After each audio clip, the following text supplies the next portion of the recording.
anymore. We are expecting more from the way they've told me.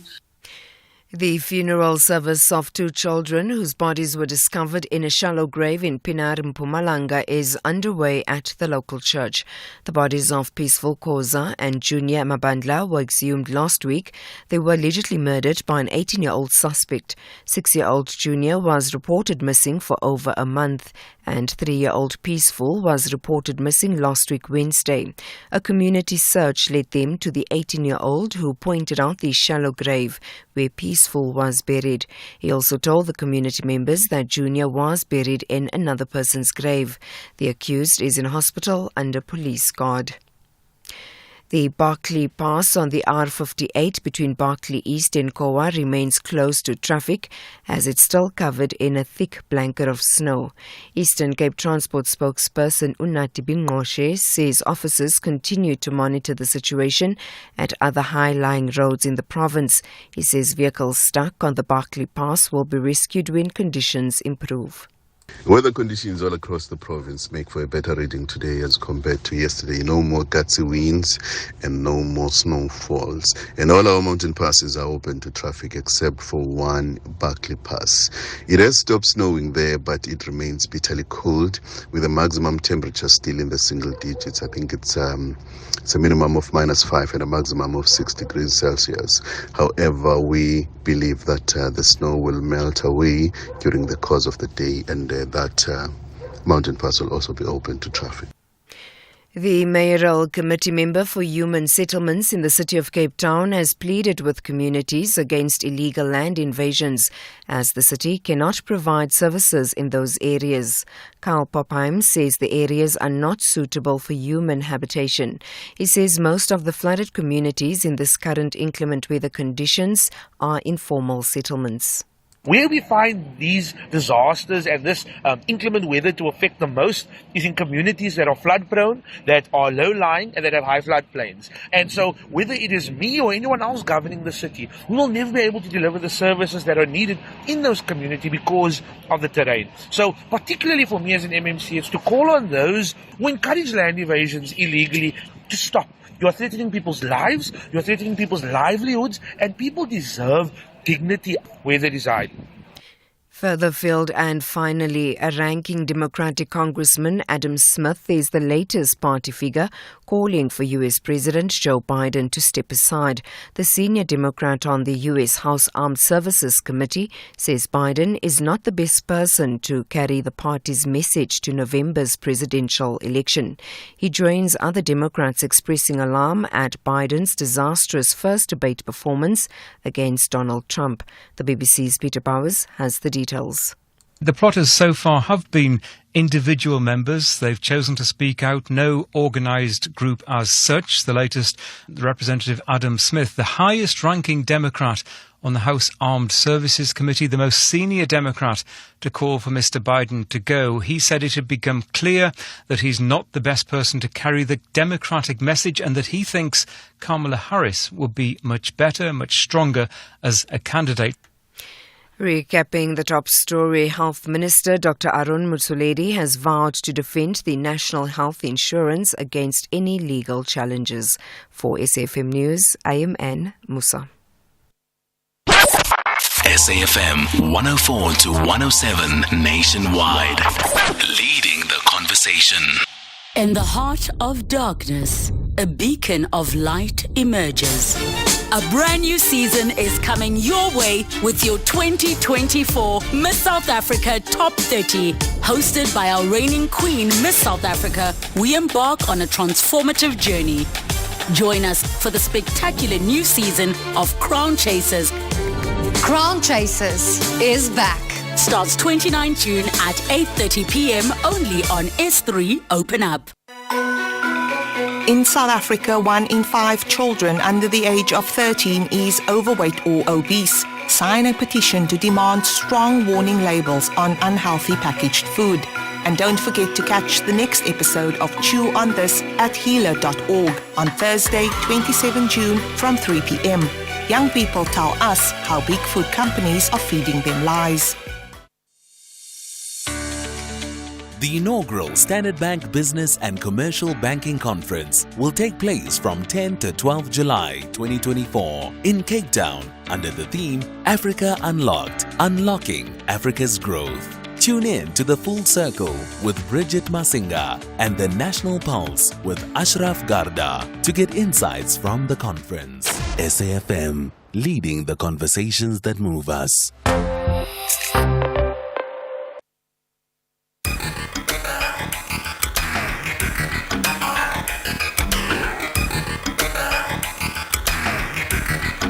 The Talking Point with Cathy Mohlahlana. Weekdays, 9 a.m. till midday.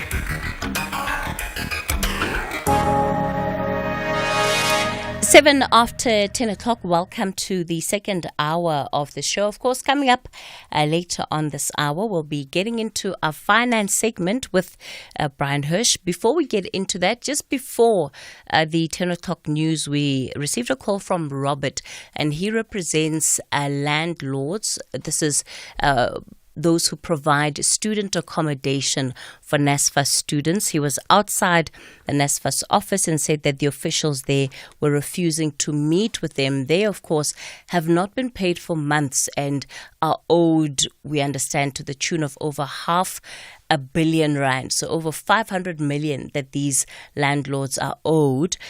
We've managed to get in touch with NSFAS. We understand that the officials there are going outside to meet with Robert and his team. So we will keep you updated on what is happening with that particular story. Can you believe it, right? They left Mpumalanga, booked flight tickets, went to Cape Town, and have decided that they are not actually going to leave the NSFAS offices until they're told about when to expect payment.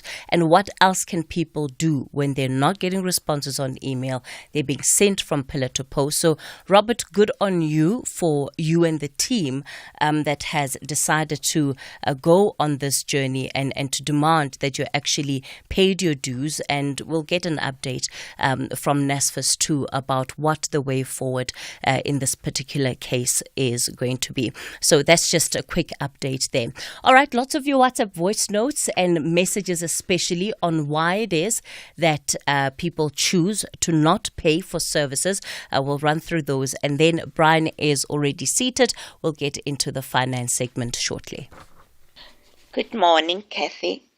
Cathy, once they start prosecuting a few people, people will start paying. It's as simple as that. What are they afraid of? Thank you. Morning, Cathy. You know, Cathy, sometimes we stop paying, but unfortunately for us, we are using prepaid electricity. Even if you don't pay, the electricity will go off on its own. But now the people on our streets who are building rooms, backyard rooms for tenants, you know, you see in a house there are double-story rooms, more than 6. Those people tamper with our electricity through transformers. All we need from you, please provide us with a number that we can call in Eguruleni. Thank you. Hi, Cathy. You know, from the point of view of somebody who's paid for electricity his entire working life, this is just very, very annoying and disappointing to know that there are people out there that can afford to pay for electricity but choose not to do that. And, you know, as you've said, it's compromising Eskom and it's compromising the supply of electricity in this country, not only to homes but to businesses, which is very, very important to the whole country. That's what provides jobs. And we've seen the result of load shedding at the moment, the dire consequences of that.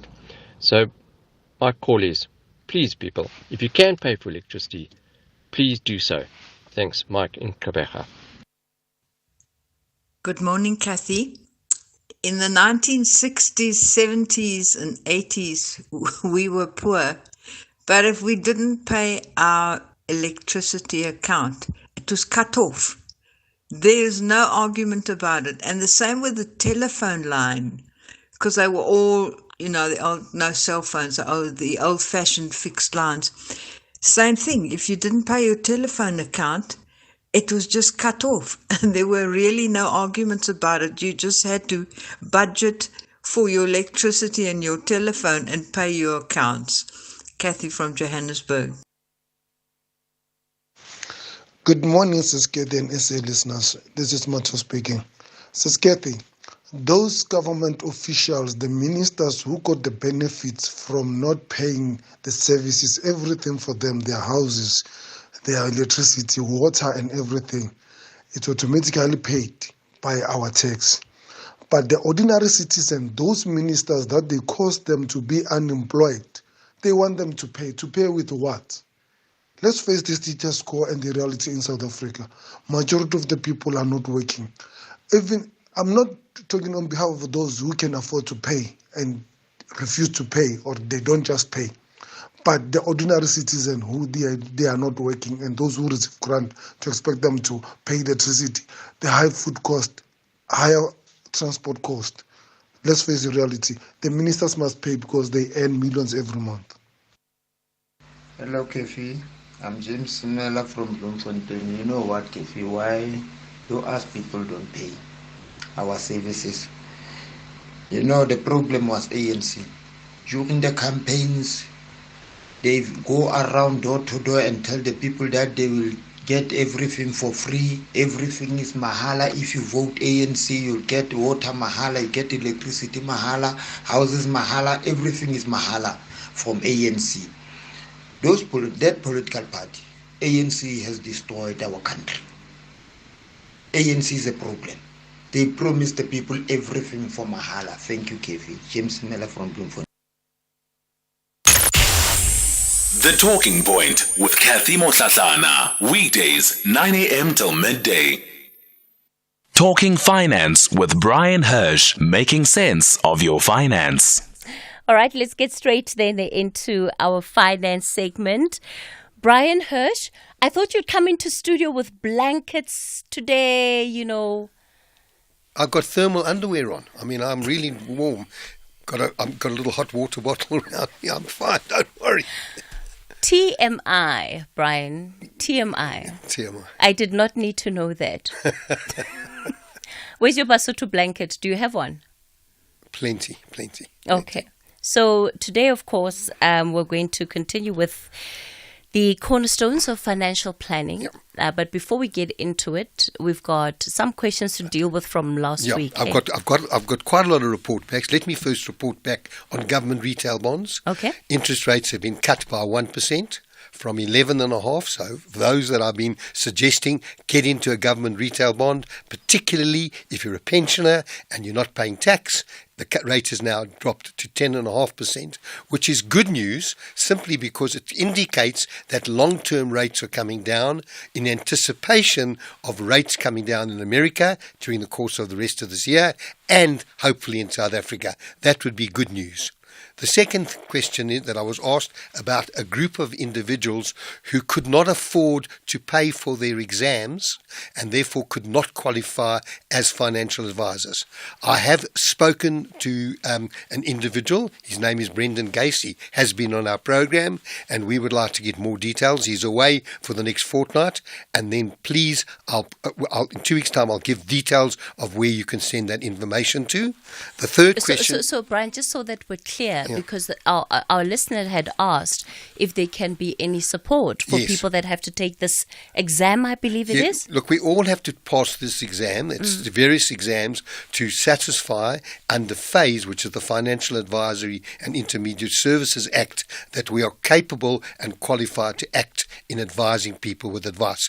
And if you don't have those, if you don't have passed those, you can either be under what they call supervision, or you can join a company and they'll help you through. So we're looking at it, and I'll give some details of where the individuals who spoke to me on the radio last week may can apply. But I will give those details in 2 weeks' time.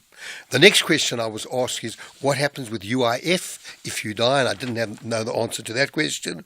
And very simply, the surviving dependents may receive a lump sum payment from UIF. The payment is known as a death grant, and the amount payable can be around 25,000 Rand based on total contributions. So if you're one of the unfortunate where you have a partner, a husband or wife that's passed away, you can apply to UIF for that death grant.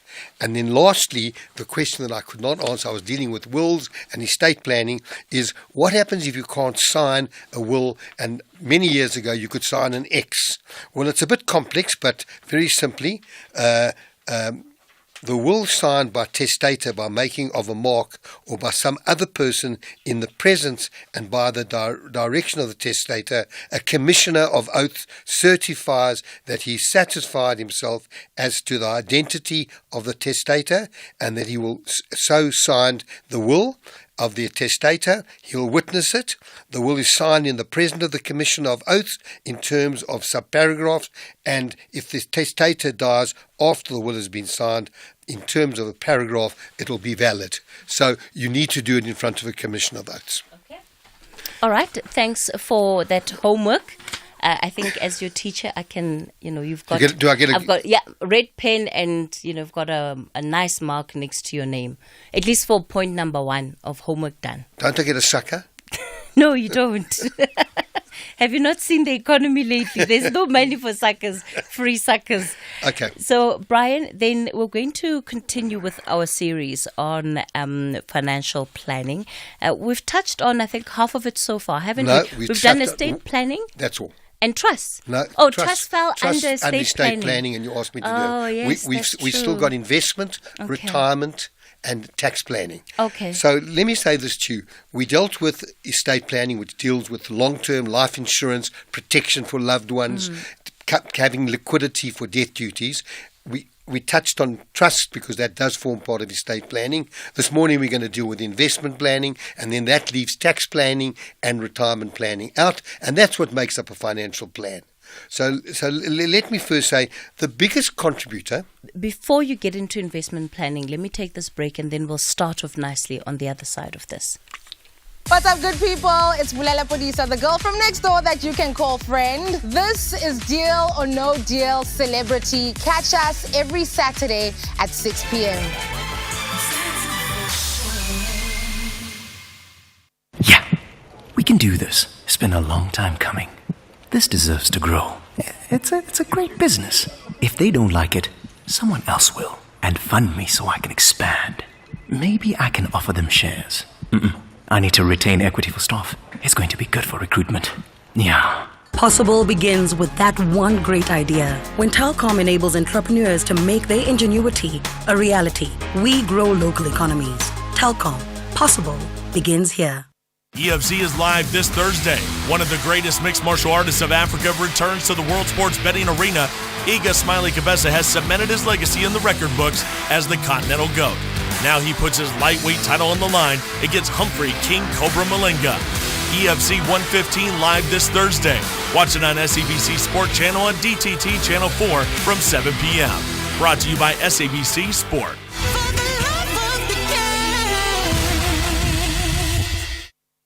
The inaugural Standard Bank Business and Commercial Banking Conference will take place between the 10th to 12th July 2024 in Cape Town under the theme Africa Unlocked, Unlocking Africa's Growth. Tune into the Full Circle with Bridget Masinga and the National Pulse with Ashraf Garda to get more insights from the conference. The Talking Point with Cathy Mohlahlana. Weekdays, 9 a.m. till midday. If you have a life insurance but you are smoking weed only, do they consider you as a smoker or a non-smoker? He wants to know that if you smoke weed, marijuana.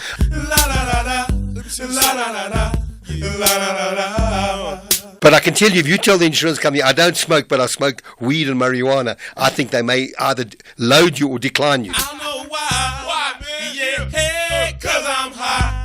'Cause I'm high, 'cause I'm high. Are you really high, old man? He really is high, man. Shoop, shoop, shooby doo wah. Get jiggy with it. Skippity bee bop. Our favorite uncle in the finance business, Brian Hirsch, is in studio. Just tell me, is my face red?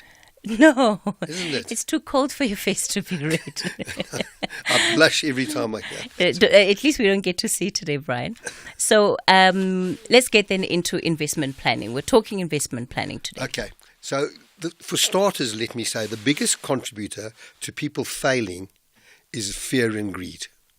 People doing well with their investments and not re-looking to see whether they're not overweight in certain stocks, or when markets come down wanting to get out because they're losing.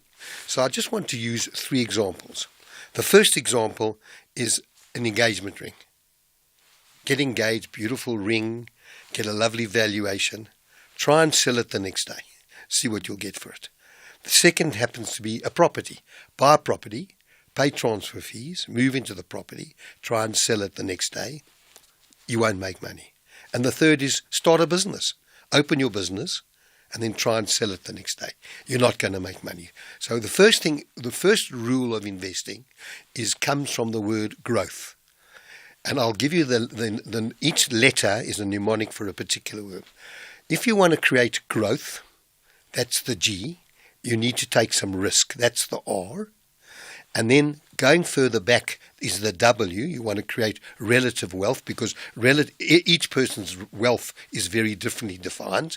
The T stands for time and the H stands for hold. And then if you're wondering what the O stands for, you can put your little face in there, put your little eyes and little ears. That's you. So if you want to create growth, you need to take some risk. And you need to understand risk needs time. It's not market timing. Very difficult to time the market. You need time in the market because there are 2 ways you'll create your investments should be structured. One is looking at investment property and the other is looking at long-term equity growth. Because remember, a home that you have is not a home where you live in is what I call a life asset. It's where you're going to live. If you're not there, your family will continue to live there. You've got to live somewhere. And normally, an investment is something that provides a return. And simply your home doesn't provide a return. It costs money. So if it's an investment property or equities, that's where money's going to come from, and it takes time. No one buys a property and then says to me, how long have I bought this property for? When you buy a property, your mindset is long-term. But when you buy equities, when you can see on a daily basis what's the price of Pick and Pay or what's the price of Apple or Amazon or anything like that, those shares fluctuate, and then you've got to understand your investments work on 2 components. One is sentiment and the other is fundamentals. Fundamentals means what is the intrinsic value of either a property or equity? How's the company doing? Where's the property situated? Sentiment is what we hear on a daily basis. I mean, if you just think what's happened, we saw after our elections, firstly we saw the rand weaken because there was no majority. Then when the government of national unity was formed, we saw the rand appreciate. Then when there was some concern about it, the rand, and now the rand's trading today at around 1807. It was 1920. That's good news for South Africans. So what I'm trying to say is, and what has changed in the last 3 weeks other than sentiment? People are feeling more positive. There's good noise coming out. So nothing's changed with any of the companies you're invested in. Nothing's changed in property. Although, let's understand, the fundamentals of a rental property is if you're paying less for your bond, then you're achieving a lot better return on the property. So already some fundamentals are appearing in properties that haven't been there for a long time. And that's a very big component of an investment portfolio. Cathy, anything you want to ask at this stage? Nope. Okay, so then you need to understand the most important is, I've always said the difference between growth and income. If you're looking for income, you want certainty and security. When you're looking at investments, you're looking for growth, and what you need is time, and you need to hold through the bank. You need patience. You've got to have patience, and you must not become fearful because investments have dropped. I mean, I think about just taking a share, and I never tip shares, but I'm just talking one share.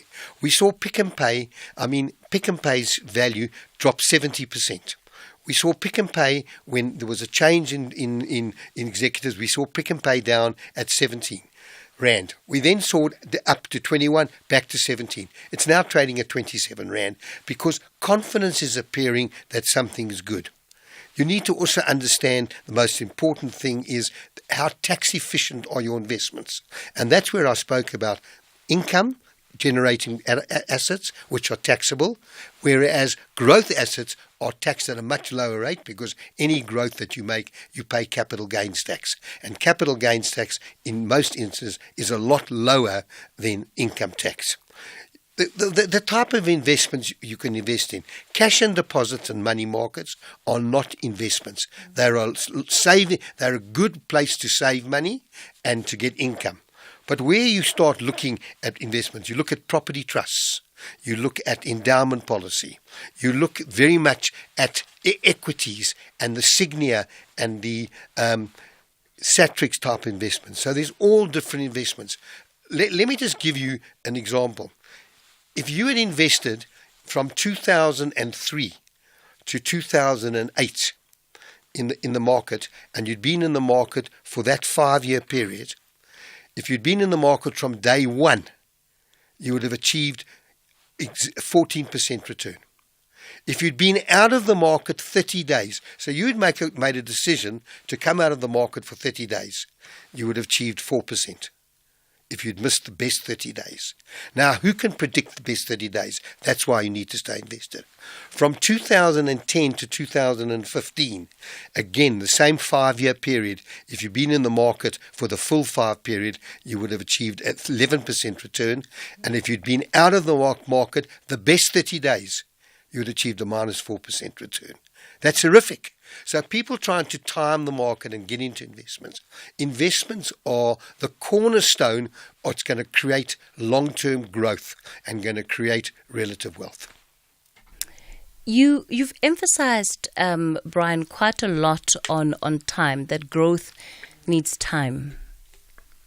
What is time? How long is long enough? So because I've got plans, I've got things to do, and I need money to do those things. So when you say to me, you have to have time, what kind of time are we talking? Okay, when you tell me I've got plans, when do you want those plans to materialize? When do you want money?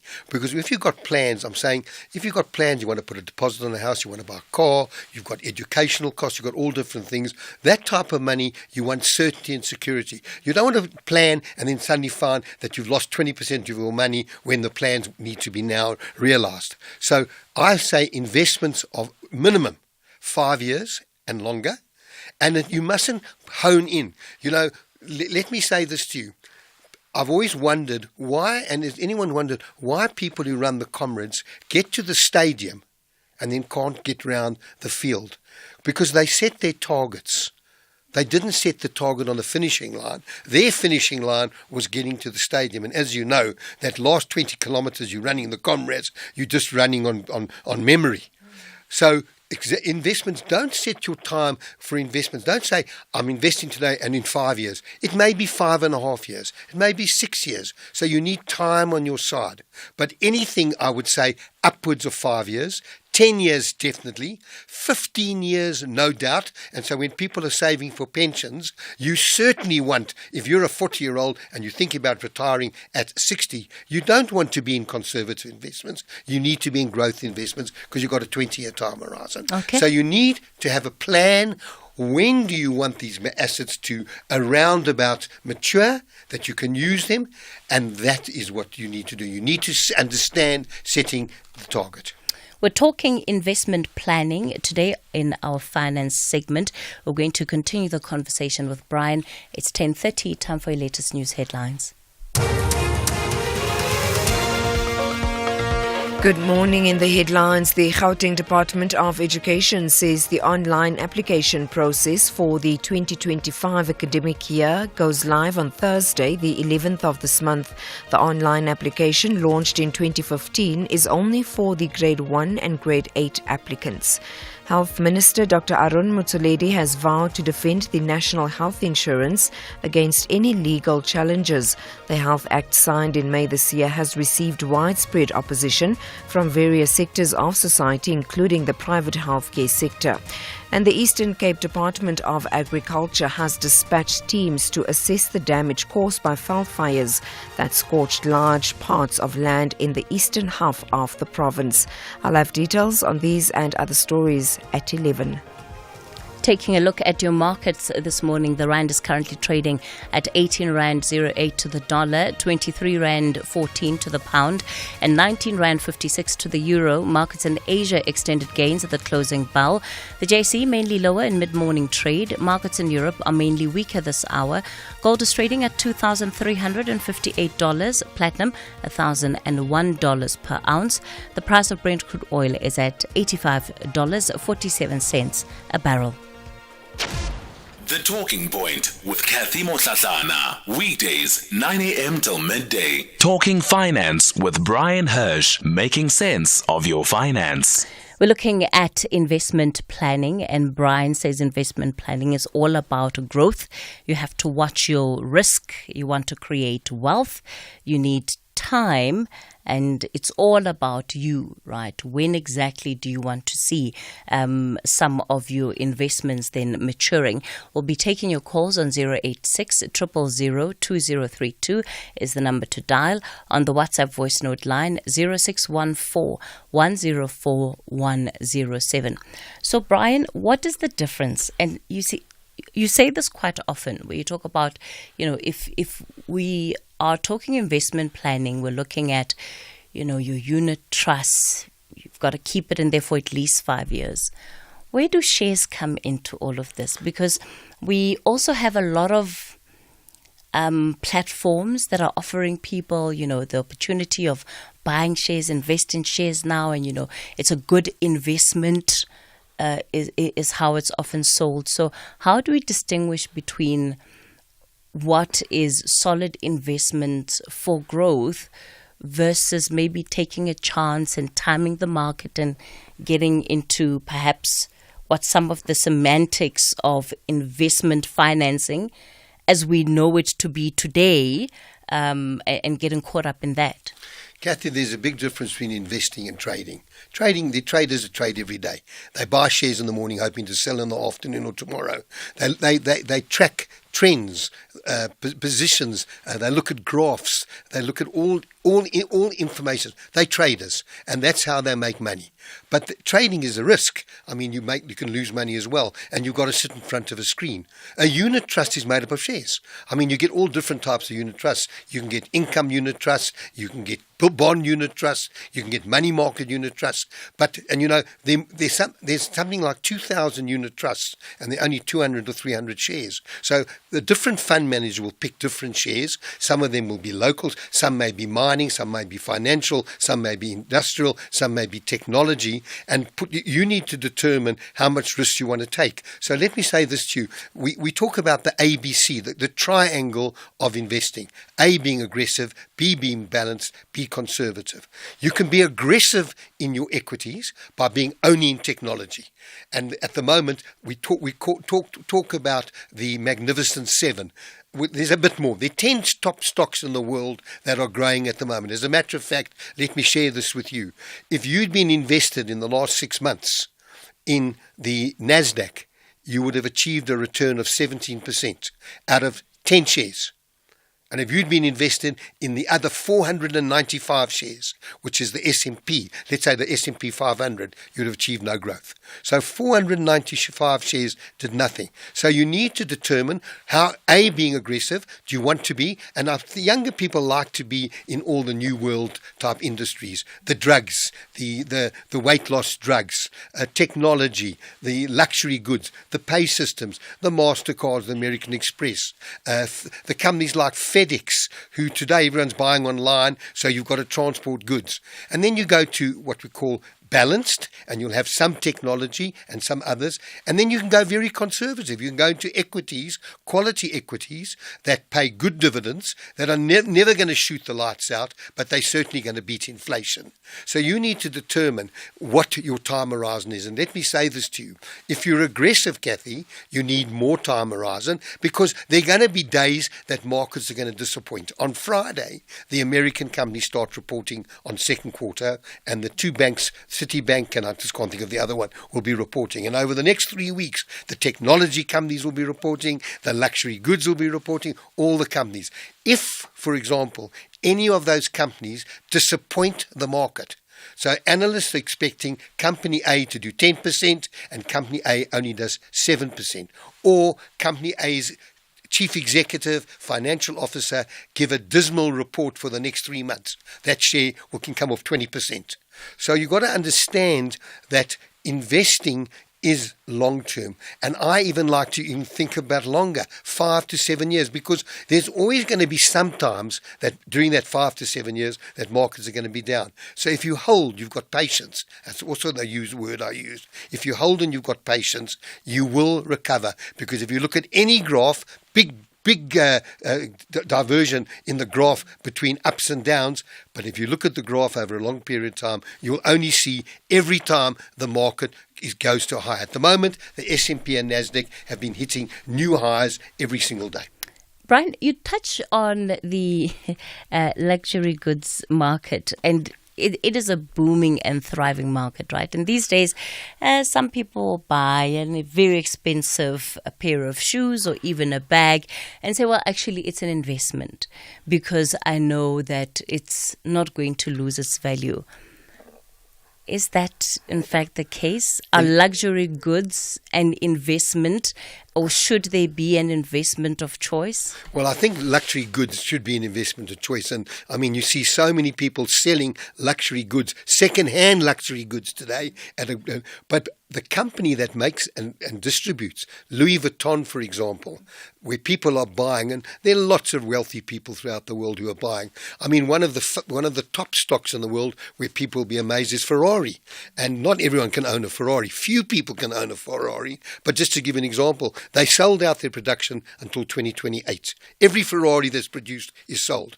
But everyone can have a scarf or a jacket or glasses, and there are lots of other luxury. I mean, Richemont, which is a phenomenal luxury good. So there's still a lot of money. But, rather own the share than own the product, although you may enjoy the product. And I shouldn't be talking about Ferrari, but a Louis Vuitton, giving you a Louis Vuitton bag. I mean, there are, at the Rosebank market, there are people selling Louis Vuitton bags for half the price. So I'm saying to you that I don't see those type of...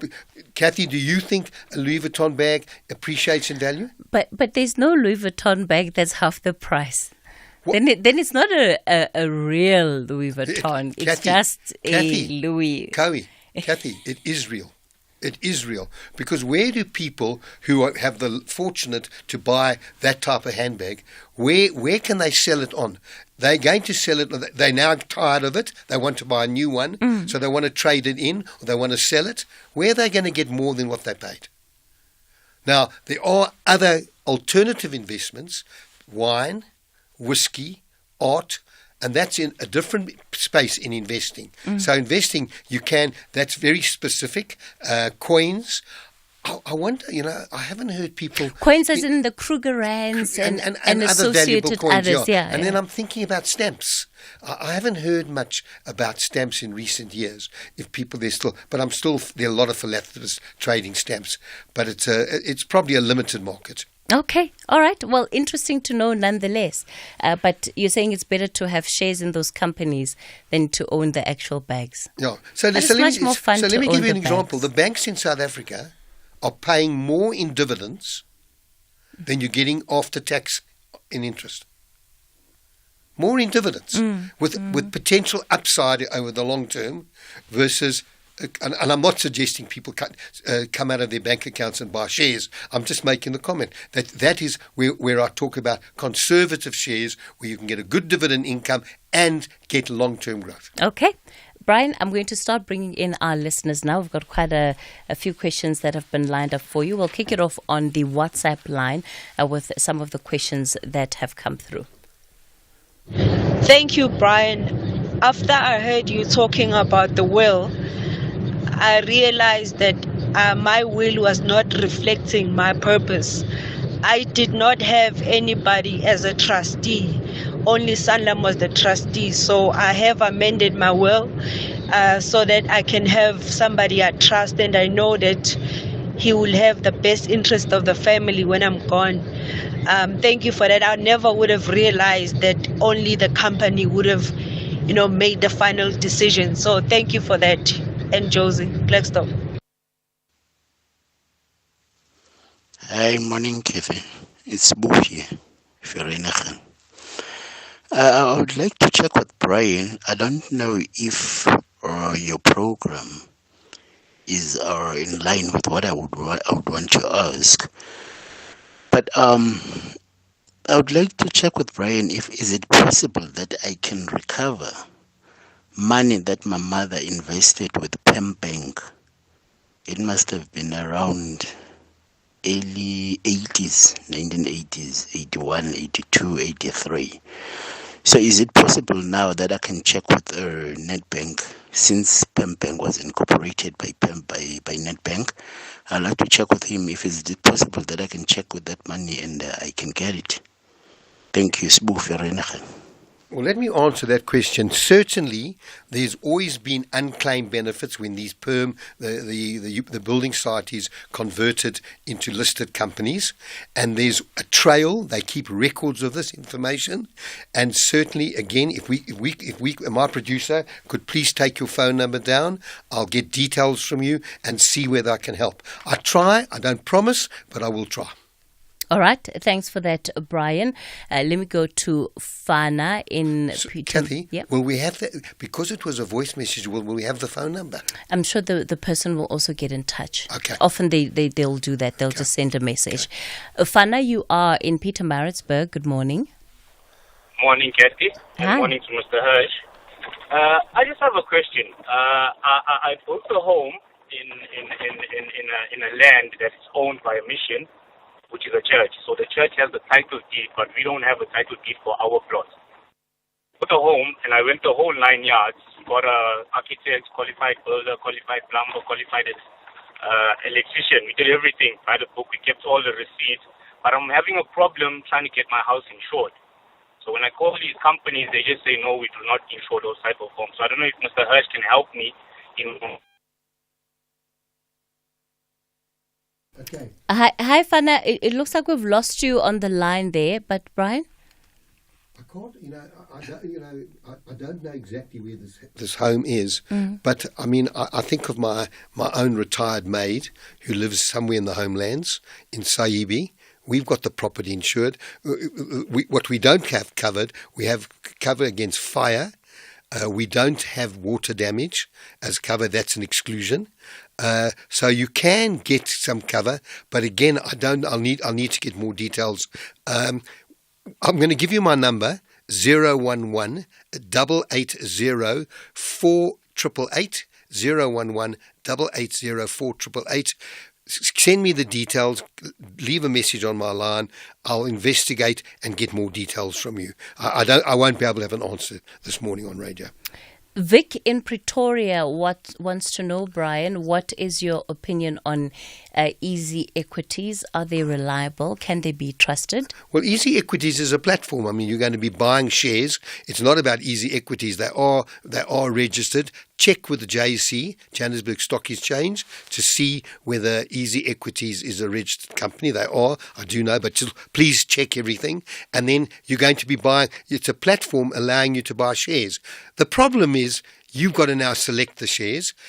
You may hear on programs, there are a lot of financial programs, you may hear about a particular company, you may buy the share, and then you may never hear again whether there's something wrong with that company, because the different analysts don't repeat, say, well, I think this is a good company, and then 2 months' time, when results come out, you don't hear they saying, well, they've disappointed, their results are bad, this is what's happened. So you've got to be very careful. I think Easy Equities is used for trading, and I think otherwise you should be just buying a unit trust. Yeah, I downloaded the Easy Equities app. I'd come back from this financing and investment seminar, so I was feeling like I'm ready to take on the world. I downloaded the platform, and they do have a section where you can do sort of mock trading, right? Where you choose your shares and etc. So I went and I did my research, and I remember everything Brian told me. So I was looking at, Satrix sort of 40, your Signias, etc. Anyway, I forgot about it. 6 months later, when I tuned in, I had lost 20,000 of my 100,000 rand. But that was sort of a mock. So they give you an opportunity to actually test it out if you want to. So all that to say that if it was actual real money, I would have lost quite a bit. When was this, Cathy? It was last year. Because I don't know what... Okay. I mean, the reality is that I don't know what I'm doing, and I was just picking shares based on what is research in inverted commas. So, names you knew. Yes, brands. Yes. Look, that was a good test. And let me tell you, don't let that put you off equities. The fact that you try to pick some stocks doesn't make it wrong. And a lot of people who do what you did never go back and buy equities because they lost. But they may have lost because of their ignorance. They didn't understand what was behind each of the companies. I mean, 2023 was a very tough year in South Africa. Already this 2024, there's been a lot of better performance. But where would you be at this point in time? So, to try and buy your own stocks and then sit with them, that's certainly, I think Easy Equities is a good place to trade. Otherwise, why wouldn't I just buy Satrix or Signia funds? Okay.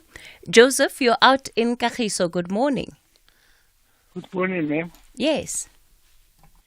Ma'am, I like to invest in RSA bond. I'd like to ask Mr. Brian, where should I go? Or what must I do? What do I need? I want to invest it for 5 years. I'm afraid to go wrong with these scammers. Now I want the right people to help me. Joseph, I'm not going to pretend that it's easy. I've had a lot of people saying, Brian, you've been recommending government retail bonds. We go onto their site. It may make it so difficult to us. But the place to go is you go onto www.governmentretailbonds. And then you go down and you answer the questions and you try. And I know it can be very frustrating. We as financial advisor cannot invest on your behalf because it's between you and them, and you don't need financial advisors. That 5-year bond, the rate reduced. That doesn't mean it's bad, but it came down from 11.5% in the month of June. And now in July, the 5-year bond is 10.5%. And I've got the figures here. And just for our listeners' sake, the 2-year bond is now 9%, and the 3-year bond is 9.5%. But go www.government retail bonds. Okay, thanks. All right. Does that help you, Joseph? Yes, I will try to go to the government bond website. Okay. All right, Joseph, all the best. Somebody else says the mock Cathy's referring to is actually a demo account. Yes, I was talking about the demo account. Thanks for that from one of our listeners. Somebody else says, I'm on Easy Equities. It's a good platform. They have investment education and also a Facebook page where you can be educated to understand investment.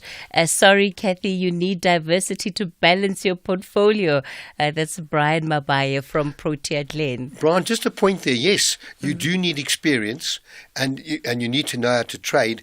But then you've got to make a decision, what stocks are you going to buy? And how are you going to make that decision? What research are you able to do that the analysts who spend years being educated, understanding the balance sheet, understanding what the company's doing, understanding the most important factor, if the company's making profits, what is it playing back into growing the business? What is it doing? So it's not just about the favorite names and the brands. It's actually understanding what you're doing. So yes, it's a platform. And that platform is, as I said, a good platform. But you've then got to make the calls.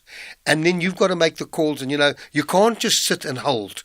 If you've got to understand, sitting and holding, yes, if you'd been sitting and holding in the NASDAQ and the S&P, you've done exceptionally well. But there are times when these shares disappoint. And when they disappoint, you can expect to lose anything between 20 and 25% of your capital overnight. Okay. We're going to continue the conversation with Brian. Of course, I'm back with more of your calls and your WhatsApp voice notes. Get ready to make your life easier with TV License's new website features. We upgraded to the secure iVery 3D payment gateway and the ability to manage your account information, view, print, and download a detailed TV license statement. You can make website queries for an account and technical support, which has made things immensely easier. It is now a smooth, effortless process that can respond to all user inquiries quickly and efficiently. It is a great way to quickly get the help you need without worrying about a thing. Get started now and enjoy the convenience of TV License's new website features. Visit www.tvlic.co.za today. TV Licenses, do it for the convenience that matter. The National Pulse. There's been widespread confirmations from other places, not from the DA officially, that in fact the DA accept the fact that now that they will not be part of the province of Gauteng's executive. The ANC basically said to the DA, well, we're going to allocate you 3 portfolios out of 10, even though the difference of seats between the ANC and the DA is 6, or the percentage is about 7% only. And the ANC would take 7 seats, either for itself or for other unnamed parties. So the DA, it's a bit like Ashraf selling your house without agreeing on the purchase price. This would be the equivalent, in the sense that the DA had no idea who it would be going to business with in this government. Not only on a former party leader, I could say former ambassador as well. The National Pulse, weekdays, 3 to 6 p.m. Hashtag SFM Talking Point. Talking Finance with Brian Hirsch, making sense of your finance. We continue the conversation with Brian Hirsch. Brian, I want to take more WhatsApp voice note questions and then continue with the phone lines. But you want to say something, yeah. We've just spoken about easy equities. There is nothing wrong with that platform. If you're losing money, it's because you have chosen shares on that platform and you have made that call. You are at fault, not easy equities. I don't want anyone to think that we are making any derogatory comments about easy equities. It's what shares are you buying. And Cathy, you could be buying 5 shares and I could be buying a different 5 shares with a different result. That is it. And the difficulty of buying shares is where are you getting your research and how are you deciding when to hold and when to sell. All right. Thanks for that, Brian. More questions for you? Good morning, Brian and Cathy. It's Nancy from KZN. I have a question regarding sale of unit trusts. When you sell your unit trusts, do you pay tax on the proceeds? Yes, you do. You pay capital gains. The fund itself, in paying dividends in the unit trust, is taxed at 20%, and that's taxed at source. So when the dividends are paid into the unit trust. But when you sell the unit trust, there's a question about what did you pay for the shares and what are you selling, and they will give you the gain. And just to be aware that everyone is entitled to the first 40,000 rand in a tax year as a deduction from any gain. So if you've made 35,000 in this tax year as a gain, you will pay no tax. If you've made 100,000, you can deduct the 40,000. You will then be taxed on the 60,000. But remember, only 40% in your own name is taxed. So if you make 60,000, you will only pay your income for tax purposes will be 40 of 60, which will then be added to your income, which will be that 24,000, and then depending on your tax rate is how much tax you'll pay. Hi, good morning, Cathy and Brian. I just want to ask Brian, firstly, if I receive £1,000 a month from the UK, sometimes it's £1,500. So obviously the amount depends on the exchange rate. So now find out, does that have tax implications on my side because it's a gift? And also I want to invest 10,000 Rand a month. At the moment I am investing on a 32-day notice account. So I would like to invest 10,000 Rand a month. for 15 years. So I'm just wondering which would be the best place to invest the money. Well, Thank you so much. Okay. Bye. Okay. Firstly, a gift to you is not taxable at all. There's absolutely nothing that you need to worry about. If you give gifts in South Africa, anything above 100,000 in a year would be seen as a donations tax. But if you've got a gift coming from the UK, no. And then if you're talking about investing 10,000 Rand a month, perhaps you should think differently. Instead of them giving you a gift here, rather invest the money offshore, because when you're talking 15 years, I think, internationally and over that 15 years, because our inflation rates are higher than our global partners, it's more likely that you will get depreciation of the rand. The rand is depreciated by 4 to 5% for the last 40 years, and it's likely to continue. It doesn't continue on a straight line. There'll be years that they're good and years that it depreciates more. So I think, I would think carefully about perhaps the gift being invested overseas on your behalf as compared. But if you're only going to invest the 10,000 Rand and you're talking about 15 years, you're definitely going to be growth orientated. You need to understand your tolerance for risk. How much can you take? But over 15 years, investing certainly between balanced and aggressive equities, I don't think you can do better. However, during that time, there will be tough times. Look, I'm going to give my number out. If you want to give me a call, I'll give you some ideas. 011-880-4888. Edward, you in Carltonville. Good morning. Morning, Cathy. Morning, Brian. Hello, Edward. How are you guys? Yes. Are you the Edward who phoned me last week? Yes, Brian. I'm the one who phoned you last week. About the fact that you couldn't afford to write the exams. The RE, yes, Brian. Yeah, I did comment at the beginning of the program. I did talk to a company that may be interested in looking at financial advisors. Okay, Edward. Okay, so very simply, I will give more details when the individual who I've spoken to gets back. He's away for 2 weeks, and I will give a reminder out on air. All right, no problem. I think we had an issue with Edward's connection there. Lebo, you are in Tabanchu. Good morning. Good morning, Cathy, and good morning to Brian as well. Morning, Thank you so much for this program. It's really enlightening and empowering us. Brian, I just want to find out from you. There's a company, Integer South Africa. Too good to be true, too good to be true in terms of what I'm going to tell you now. And, with your advices and everything else, we become very alert and vigilant in terms of assessing products that we come across the market. They actually have a product where we invest, say, maybe an amount, say 5,000, 10,000. After 12 months, you get 100% of what we have invested.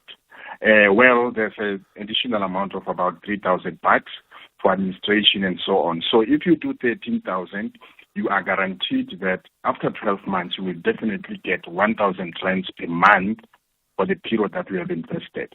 Please just advise and guide because, I actually questioned it and it was as if one is doubting Thomas. Thank you, Brad. Okay, let's put it this way. I'm going to give you my normal standard report. I would stay far away from any investment that promises me to give me back 100% on my money. And I wasn't sure because you lost me there because you said if I invest 12,000 and then I'm going to get 1,000 Rand a month. So you lost me a bit. But let me make a comment. Any company that's offering to double your money, run and stay far away. And anyone who tells you how good it is, advise them to get out immediately. No company can guarantee that. If the banks are paying 9 to 10%, and that's high, government bonds are paying 10.5%.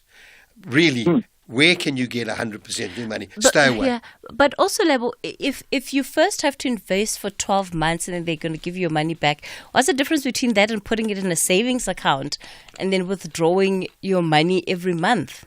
No, he's saying that you're going to get double his money. Yes. Oh, Actually, do they promise 10,000, you double? Okay. Yes, 10,000 over 12 months. Then every month you are definitely going to get 1,000 rands return. And it's been saved. And after 12 months, then you decide whether are you going to withdraw the 12,000 rands that you would have gained in the form of whatever benefit or interest and if you are going to continue, or you take your, say, 22,000 then, which would have been more than double what you invested. I see. Okay. Makes sense. All right. Yes, well, let's take yes. Brian's advice on this one, hey? Thank you. Thank you so much. All right, Lebo. Thanks for the call. Brian, we're out of time. We run over, yeah. Bye-bye. Bye-bye. Brian's number 011 880 4888. It's time for the latest news.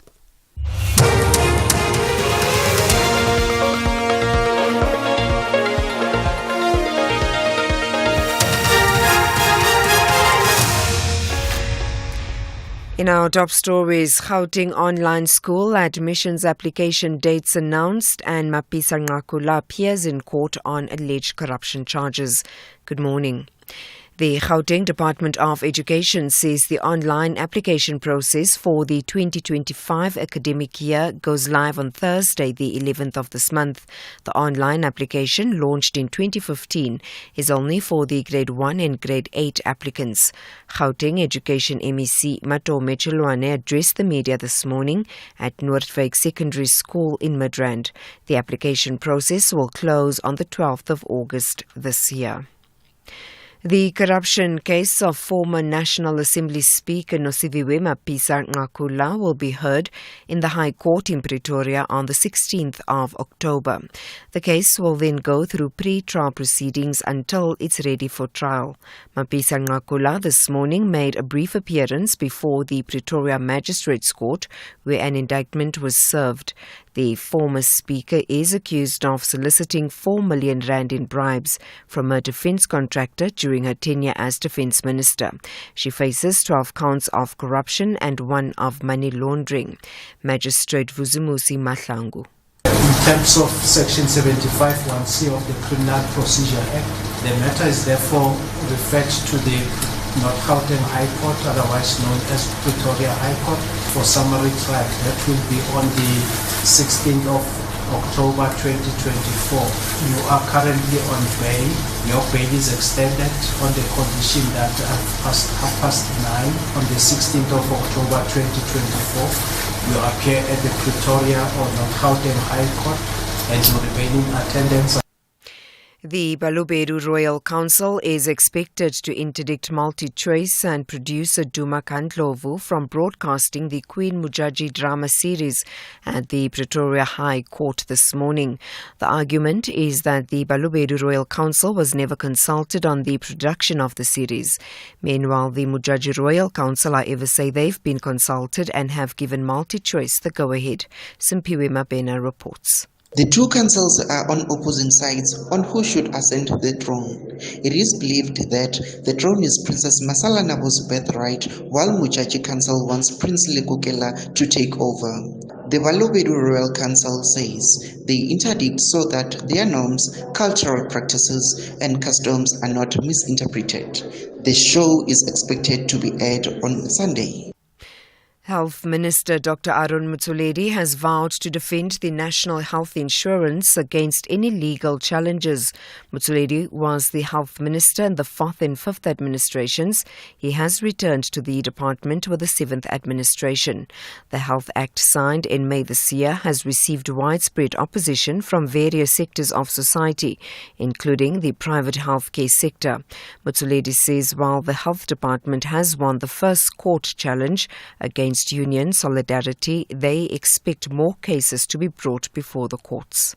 When the department started setting up structures and appointing people to take the issue of NHI forward, because it was not there before. There was no DDG or Deputy Director General in charge of NHI before. When he was put in and his staff came to the board, Solidarity rushed to court, but they lost that one. So the first round has already been to government. Now we are going to go for second round and there will be many more. We are expecting more from the way they've told me.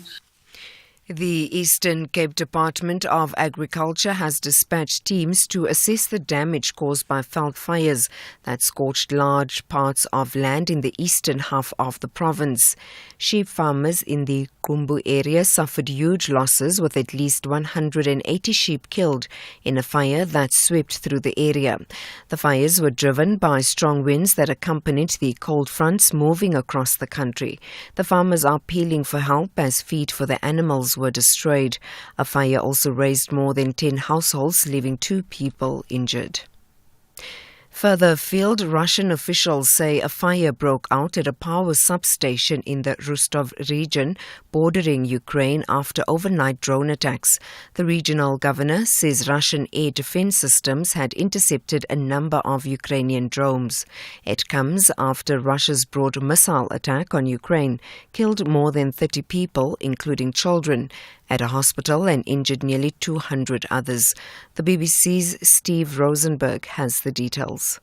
The Russian military said what it normally says: we do not target civilians. We did target military industrial sites and air bases. And as for the destruction in Kiev, it blamed that on a Ukrainian air defense missile. Now, Ukraine insists that it found remnants of a Russian cruise missile. Now, what has the Russian president been saying about these devastating attacks? Absolutely nothing in public. I mean, earlier Russian television showed Vladimir Putin marking what is known here as the Day of Russian Family and Love. Recapping the top story, the Gauteng Department of Education says the online application process for the 2025 academic year goes live on Thursday, the 11th of this month. The online application, launched in 2015, is only for the Grade 1 and Grade 8 applicants. For SAFM News, I am Anne Musa. SAFM 104 to 107 nationwide. Leading the conversation. In the heart of darkness, a beacon of light emerges.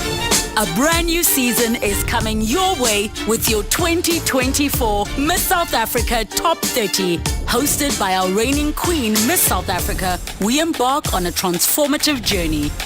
Join us for the spectacular new season of Crown Chasers. Crown Chasers is back.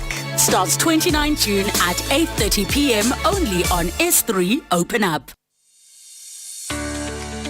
The inaugural Standard Bank Business and Commercial Banking Conference will take place from 10 to 12 July 2024 in Cape Town under the theme Africa Unlocked, Unlocking Africa's Growth. Tune in to The Full Circle with Bridget Masinga and The National Pulse with Ashraf Garda to get insights from the conference. SAFM, leading the conversations that move us.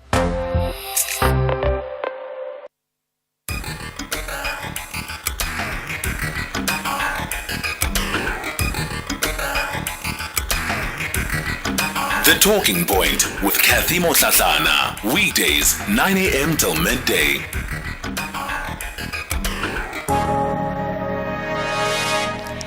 Welcome to the final hour of The Talking Point, 9 after 11 o'clock.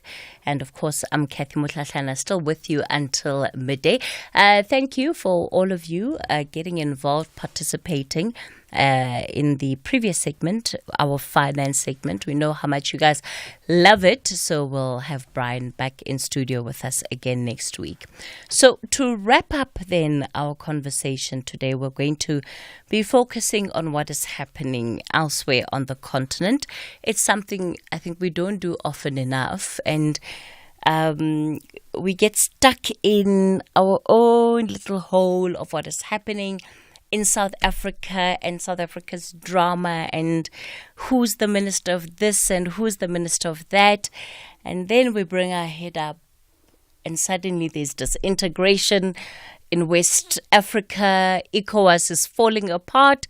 And my question is, when did all of this happen? Well, Nixon Katembo is in studio. He is going to help us unpack all of that. He's the Africa Affairs analyst and also Channel Africa producer. Nixon, good morning. Good morning, Cathy, and good morning to SFM listeners.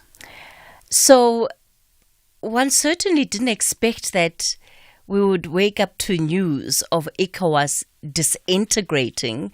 as in to the extent where the body could become non-existent due to what has happened with some of the three big states then pulling out and wanting to form their own little block. So bring us up to speed. We've been stuck with GNU and everything else happening in South Africa. What have we missed? It looks like we've missed a lot. Well, I guess it's not only ECOWAS. It seems to be the trend on international politics.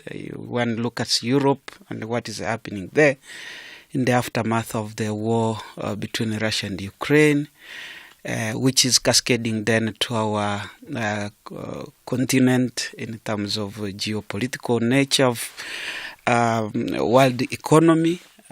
ECOWAS facing problem in a way that it is facing after the coups in Niger, Mali, and Burkina Faso. Although the fourth one, which is Guinea, has not lived up to the expectations of what the coup leaders said that they are going to do. But those changes have necessitated what is happening now to ECOWAS in terms of a kind of a disintegration that we're witnessing, but the formation of African Sahel state, which was declared on Saturday this past weekend.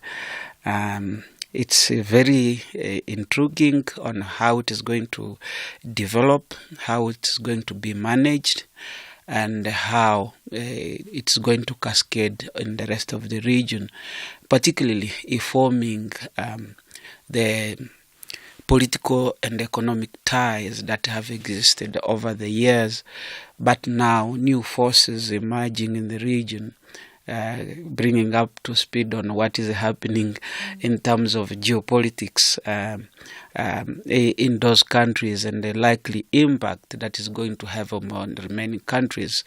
Just recently we had the election in Senegal. The Prime Minister there trying to say, no, we need to review some of the contracts, that France signed. President Diomaye Faye is also taking some baby steps in terms of sort of divorcing the old kind of guard under the previous president, both Macky Sall and Abdou Diouf and many others that have come after. So there is a change across the board, and this change is really what we need to understand, to make sure that we make sense of it, and the people on the continent just have to depend that it's not just a crazy military coup leaders that just woke up one day and decide to make a coup, but there has been a chain of events that led to where we are today. I actually want us to then pay a bit of closer attention to this shifting geopolitics in the region, because ultimately that is what is informing the decision to break away out of ECOWAS, because there is this push in a different direction. What that direction could well be under the formation of this new bloc, we'll probably have to wait and see. But when we look at what has happened geopolitically in that region, of course, we have had some of the coups. You and I, the last time we spoke, were talking about the increase in coups on the continent, and the West African region has, of course, been largely affected by that. Indeed, you have to look at the nature of geopolitics in its current context of the war in Ukraine, the emergence of China, that is cascading on the politics and the nature of economics on the continent. Africa is one of the richest source of raw materials for these big Western economies. And therefore, there is a sort of a renewed power contestation between what was known then during the Cold War, the East versus the West. In this case, China and Russia as emerging superpower in multilateralism, although we have lived much more in a unipolar world since 1992 after the fall of the Berlin Wall and the a wave of democratization and globalization thereafter. But it seems that those kind of development in terms of geopolitics and the world political economy are falling away, and the new forces, these new forces now are becoming even much present just immediately after the war in Ukraine. But the lead up to these coups, of course, in West Africa, ties up to this power contestation in the global politics. So you have China, for example, investing so heavily in many of the countries in terms of infrastructure, exchange for resources, offering loans to those countries. But on the other hand, the United States, France, and the European Union trying to keep to the old way of doing business across the board in the world. And then you have that people changing, but hang on, this is not coming to the benefit. Although I must be quite frank that I'm struggling to understand even whether these coup leaders are going to survive without having what label earlier called a big brother. In a sense, I was having just a chit chat with one of your producers saying that, look, there is a problem here, and that's personally have been struggling with. So you look at that. So fast forward, just to be brief, because this can be a longer conversation. If you look at the reconfiguration of the West African region, it happened just after the fall of Muammar Gaddafi in Libya. And Muammar Gaddafi was killed on the basis that by NATO interventions. After NATO intervention, then you have all these problems that emerging in the entire West African region, including what we call terrorism now today. But the problem is that while those terrorism aspects are ravaging the Sahel, in the Sahel region, you had Mali, which occupied Timbuktu, ravaged, and many other regions, such as the region of Gao, similar cases in Niger, similar cases in Burkina Faso. Western countries sent in their army under the pretext that they are going to protect these countries and of combating terrorism in the region. You have the United States building an entire army base to the tune of $100 million drone base in near the town of Ogaden in northern Niger. You have similar bases being built in Mali as well as in Burkina Faso. The American military under the Africa Command having joint trainings between the military in those countries. And by the way, both Assimi Goïta, Abdourahmane Chani, as well as Captain Traore, they were foot soldiers under those operations. Some of them has been working under French Legion, and some were trained by the Americans during the process. But they could see the suffering of their people, and that's why they came up to the coup. But underneath that, there is this underlying problem of neo-colonial economic issues that are still taking center stage, where France still get hold of and control much of the natural resources output in those countries. Be it through the control of the French currency CFA, which is a West African nations of former French colonies, 14 of them, of which 14% of their natural reserve are pegged with the French central bank, and therefore they cannot decide on what happened to the economy. And this basically what led to these young officers mutineering and say, hang on, we have seen our people being killed under terrorism. You have your military bases here. You have every technology that you have brought in, quote unquote, you are assisting. And to the extent of forming the G5 Sahel, fighting terrorism again. But there is no progress. and they thought that this can be changed. But of course, they have to have a new partner, and Russia, through the Wagner Group, came in, and thanks to them as well, the assistance, those changes are now what we see today. So Nixon, are the complaints and the grievances that have been raised by these three countries, being Mali, Niger, and Burkina Faso, that Paris has largely neglected efforts against terrorism or against jihadist groups?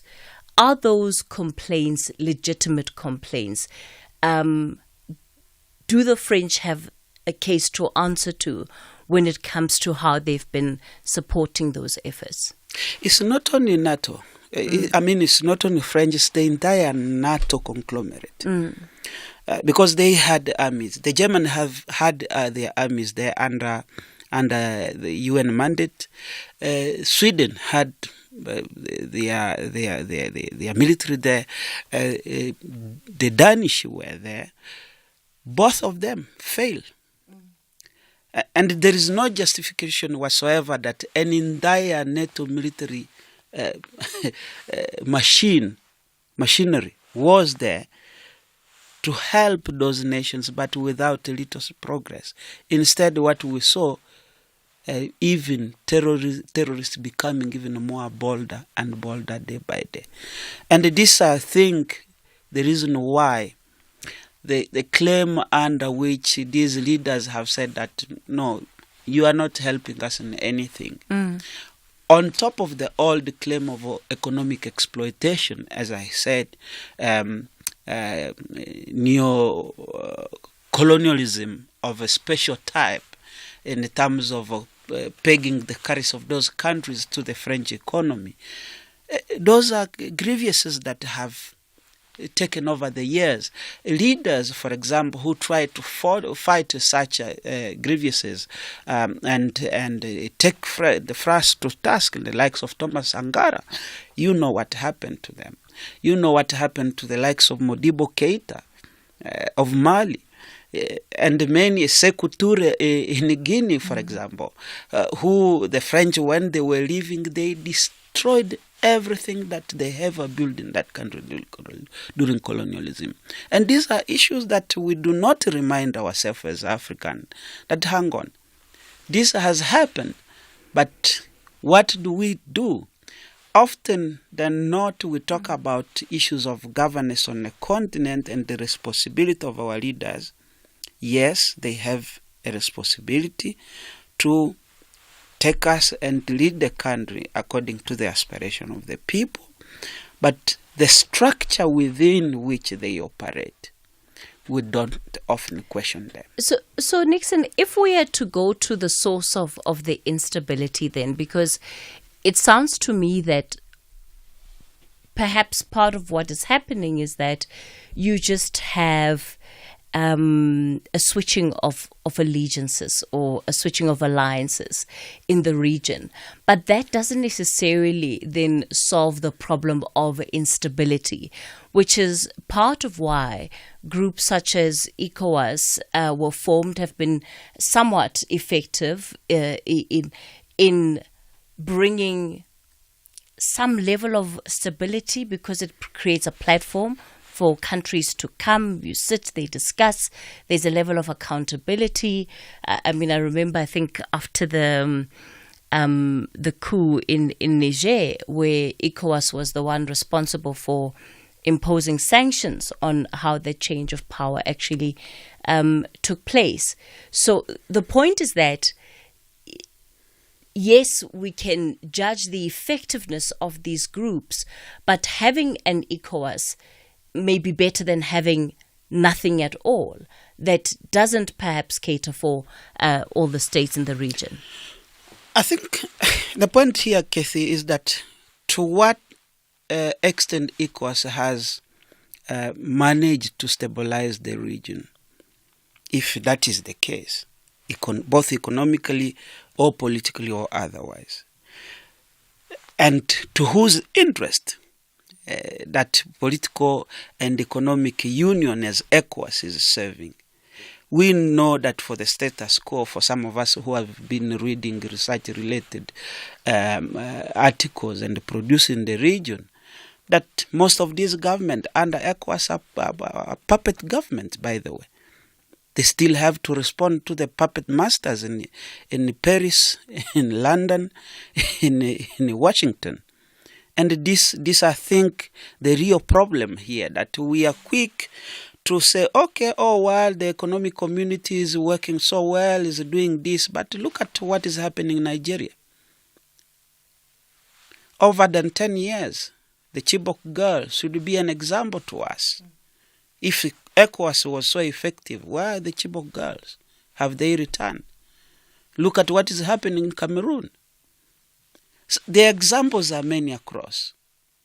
So I think there is a need for a new reimagination of what needs to happen in terms of our own sovereignty as a continent, and a new security architecture that seeks to respond to the need of political and economic sovereignty of these countries.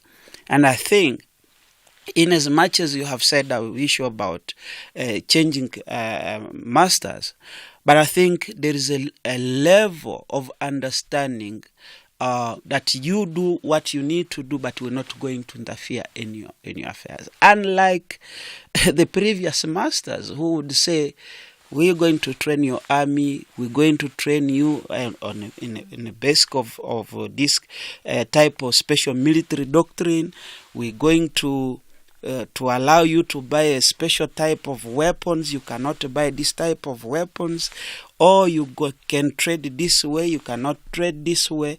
There are so many issues that are underlying in terms of these processes and why these governments are rebelling. And hence the current economic union that they have created, they are looking at 2 to 3 key primary issues. One of which is defense cooperation among the countries that they have the association that they have just formed. The second is economic cooperation. And the third one is looking at the broader economic development, which looks at the issue of agriculture, energy, and the social security development. We can't talk about any of these without looking at the need for support, external financial support. It's part of the argument ECOWAS is making for these three to stay in the group, because they feel if this breakup takes place, then it reduces whatever funding opportunities they might get into the region. Interests are interests for countries, and regardless of who the new allegiances might be, those too are going to have their own interests. So ultimately, does it solve the problem that is leading to instability in these countries? I think, Cathy, we have to understand one thing.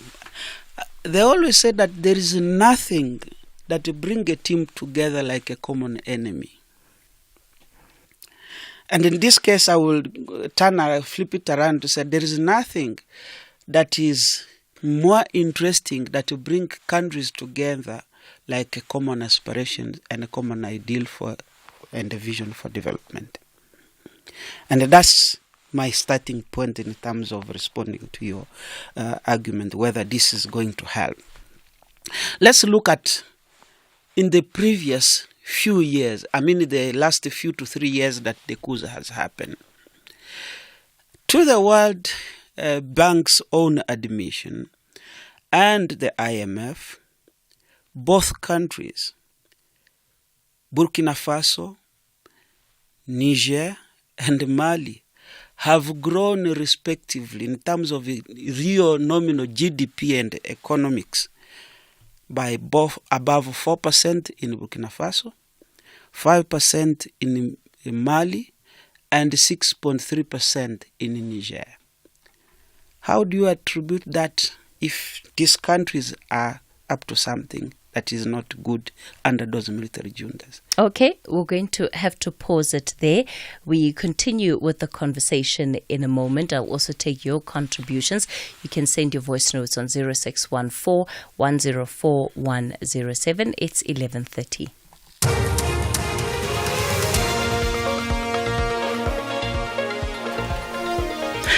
Thanks, Cathy. Good morning. I am Utsile Saku with your news headlines. President Cyril Ramaphosa has sent his condolences to families and colleagues of 4 members of the South African National Defence Force who were found dead inside a container structure at a dormant mining shaft in Orkney near Klerksdorp in the northwest over the weekend. They were deployed on a 24-hour shift at the abandoned mine near the Harry Oppenheimer Stadium, which has been a hotspot for illegal mining activities. The Gauteng Department of Education says the online application process for the 2025 academic year goes live this Thursday, 11th July. The online application, which was launched in 2015, is only for grade 1 and grade 8 applicants. And the corruption case of former National Assembly Speaker Nosiviwe Mapisa-Nqakula will be heard in the High Court in Pretoria on the 16th of October. The case will then go through pre-trial proceedings until it's ready for trial. Details at 12 o'clock. The Talking Point with Cathy Mohlahlana. Weekdays, 9 a.m. till midday.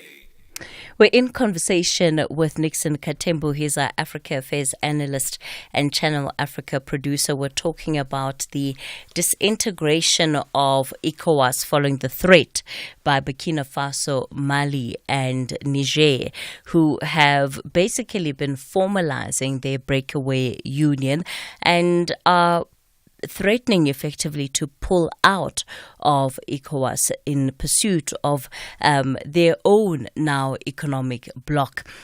So, Nixon, we've been talking about the issue of interests and ultimately switching allegiances does not necessarily mean that whoever becomes part of the new alliance won't have their own interests. But you raised something about these countries having a common vision and a common goal. And yet these are countries that have also experienced military takeovers. So you hear the word military takeover, it is not necessarily a good thing, right, in the context of democracy.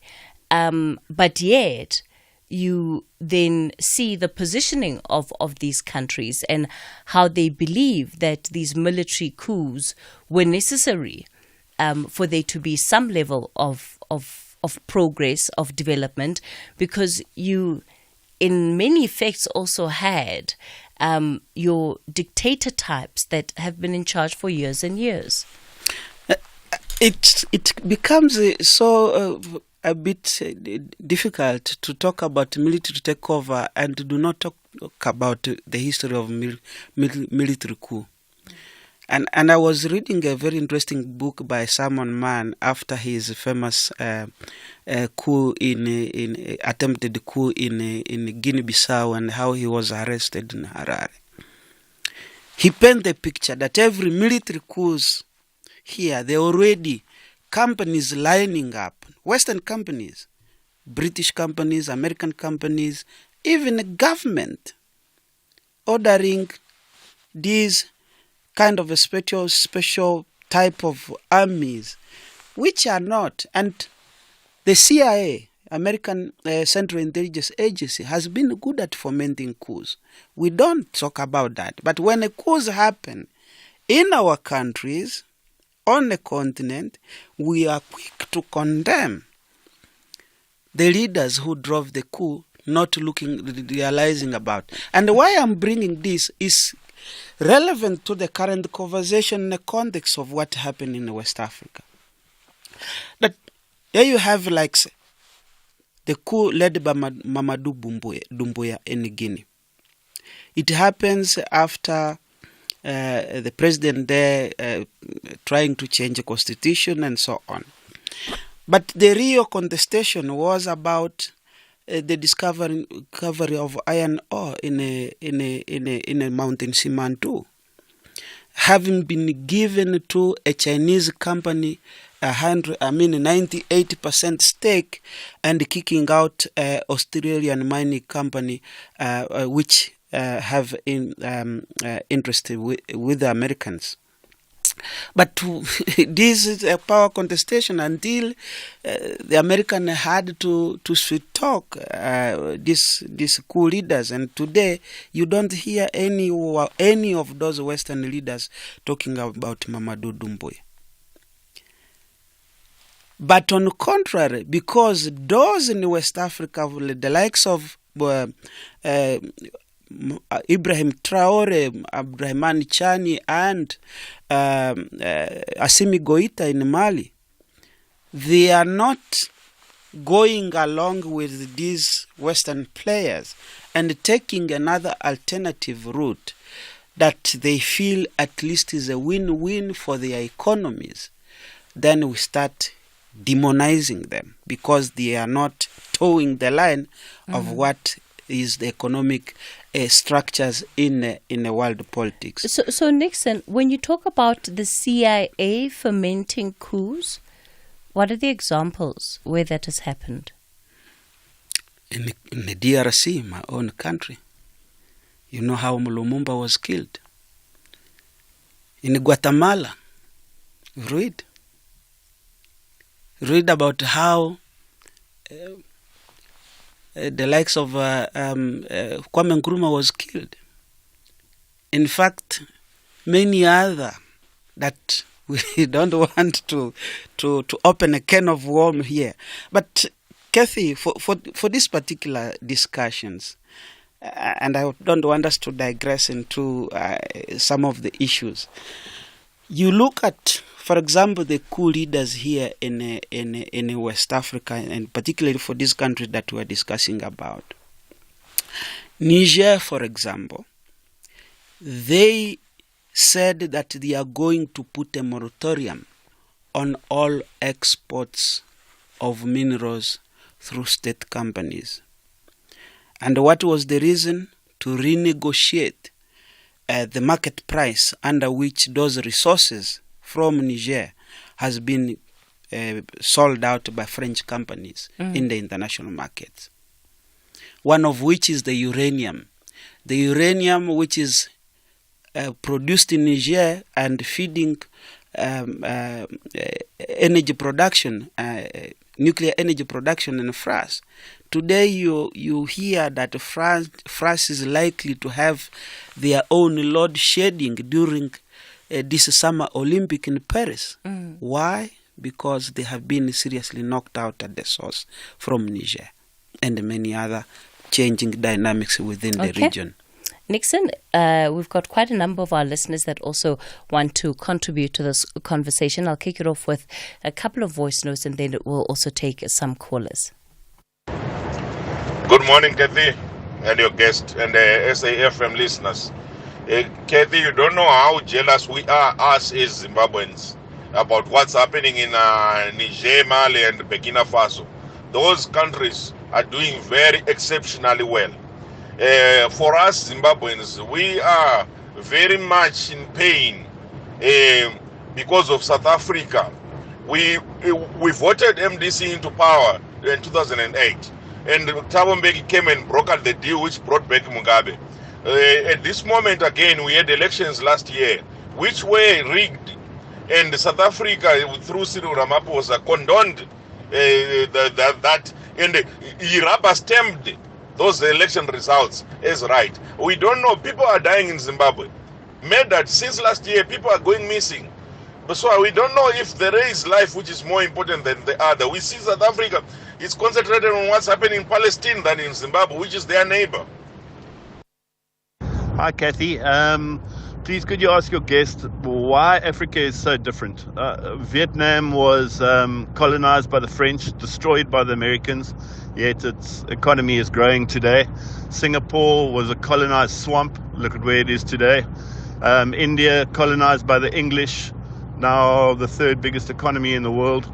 So how is everyone else doing it, but Africa's going backwards? What is it about us? Why? Thank you. Hi, good day, Cathy, and your guest there, Nixon Katembu. Interesting topic. My contribution, just like, neocolonialism has actually continued to hold hostage most of the African countries, who still have to report to their former masters. So they can't really make decisions that are radical, that can liberate their people economically and politically. So that's the problem that we have in Africa. South Africa is still, the economy is still in the hands of the minorities. So you find out that most African countries, though they declared independence, they're not really independent. There is neo-colonialism still going on, and I think these three states have realized that it's time up to break the shackles of colonialism and poverty, and I think it's time for Africa to liberate itself. Thank you. All right, thanks for those voice notes. Arnold in Johannesburg, good morning. Good morning to you, Cathy, and then good morning to also Nixon. So I just wanted to make a few points here. We talk a lot about coup when we see the military. But what we don't understand also, maybe we understand but we overlook that, each election in Africa at 80%, those are coup also. I will call that constitutional coup. You should have an election which is rigged, and then you come to power, then you want to stay for 5-10 years, you want to change the constitution, do all sorts of tricks and gimmicks. That is a coup. And during that time, the country can't develop. And then you have instability. And once you have instability, all kind of negative forces can come inside and then do what we are seeing, what is happening. So the second thing also, I wanted to say that the people of West Africa, you should take the desert, they are nomads. And under Gaddafi, they could stay from one country to the other because they were peace. But now, all those nomads, Gaddafi is gone. They have guns. They don't belong to any nations. They can be from Mali today, from Algeria tomorrow, from Libya the other day. And there are all sorts of negative forces exploiting that. Okay. So yes, it's very important to look at the source of the problem and to solve it in a holistic way. So the constitutional coup that all the Africans, even in Congo, with the election of 73%, when you pass, those are coup, and stability starts from there. All right, Thank you very much. Arnold, thanks for that view. A strong point indeed. Babiteng in the Northern Cape, good morning. Morning, Katie. What my brother, a very interesting topic. What my brother said, he has hit the nail on the head. Because whenever we are trying to liberate us, we will be better when we go on a westerly course in Europe. We can't take it upon ourselves and then try and liberate our people. And the atrocities that CIA, including NATO, has committed in Africa, I mean, we start right here from our country, from Steve Bikos of this world. We have suffered a lot, and even in the whole of Africa. And I think it's about time that things have to change. And change is very painful. When Zuma wanted to create nuclear power station, it was wrong. But now, even with us now, this thing of the solar panels, who's got the farms here in South Africa? White people. They are benefiting now from ESCO. Now the minister comes and talks about nuclear power. What was wrong when Zuma suggested that thing? Thank you very much. Okay. Africa will. Thanks. All right, Babiteng in the Northern Cape. Yeah, look, Babiteng, of course, there are some nuances in terms of the context in which the former president wanted to pursue nuclear versus what we have today in the integrated energy resource plan. But Nixon, you've got 40 seconds. Well, 40 seconds said, based on the point that were raised. Let me say this. Someone asked why Africa is the way it is. You have to study the history of colonialism on this continent, the assimilation type, and and association, where these colonial masters made sure that the systems of governance that are propped up in this country, these countries and on the continent are dependent, and therefore they are able to live puppet leaders in our countries and make sure that the economies are dependent on Western companies and the Western development model to take out the resources, which is not the case of Singapore or India and so on. Coming to Arnold raised the critical point to say that, look, yes, they are constitutional coups. And you have even constitutional coup leaders who are venerated by the very same West. You have the likes of Paul Kagame in Rwanda, Museveni, you name them. Al-Sisi in Egypt. So we have to be more nuanced in terms of how we approach the discussion on the continent. But the basic thing is to look at where does the interest of the African common person lie. All right. Nixon, unfortunately, we're completely out of time. That's where we leave it for this morning. Up next, the book reading. SAFM 104 to 107 nationwide. The book reading. Please note that the views expressed in this book are not that of the station. Listeners' discretion is advised. SAFM presents another episode of The Door, an addict's journey, read by Simpson Kumalo. I had become completely evil in her eyes, and she didn't even know half of the nonsense I had done. The entire drive was tense, and I was staring out the window watching my life flashing past me. I wish I could get one more hit. I had very mixed emotions about the rehab thing. I worried about my children. Who would look after them? I knew my wife would, but I still believed I was a better father than anyone. They went home when I left, and I hadn't even told them where I was going. I was feeling jilted. Someone else had made a choice for me to go somewhere. My thoughts were racing.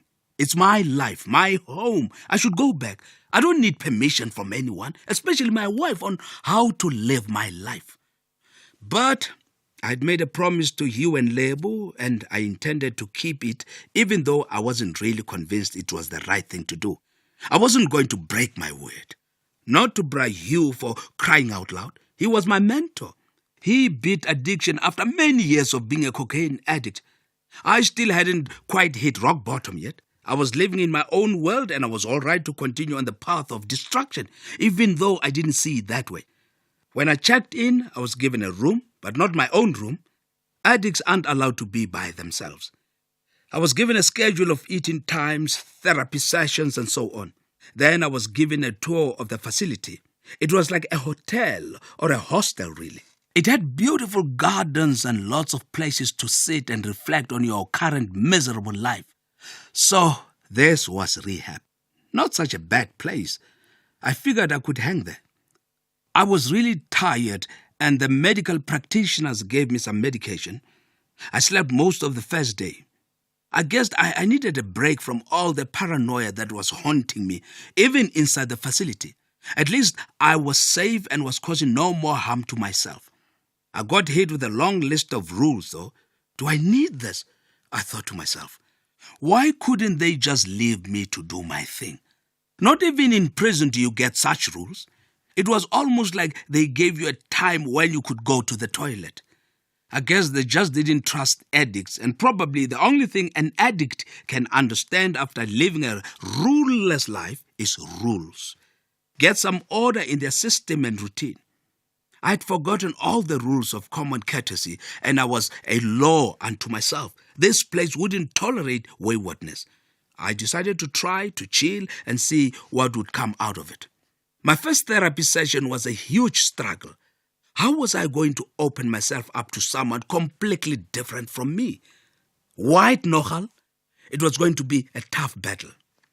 I started counting how far 3 weeks was and decided I'd better get used to therapy because I was going to be there for a long time.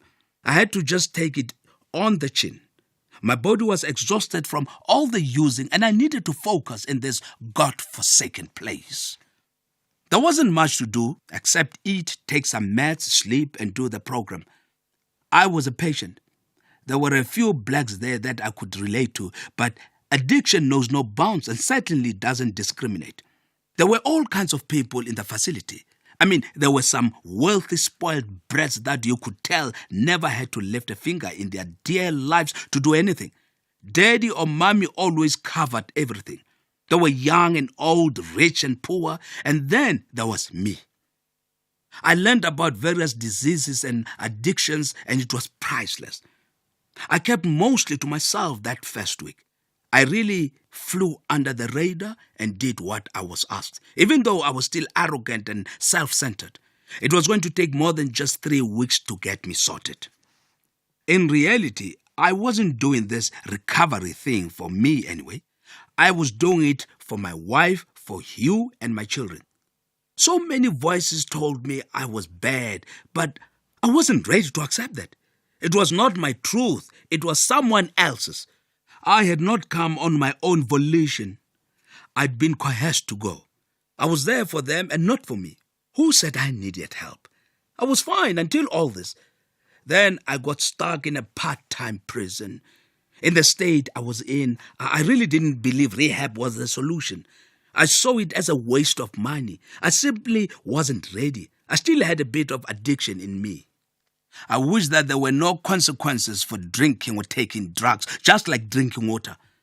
But drugs will mess you up properly and render you ineffective in everything you do. Still, I would have been happy to continue my life as it was. I was beaten and broken, a shadow of my former self, and my self-esteem had taken a serious knock. I felt empty inside, dead.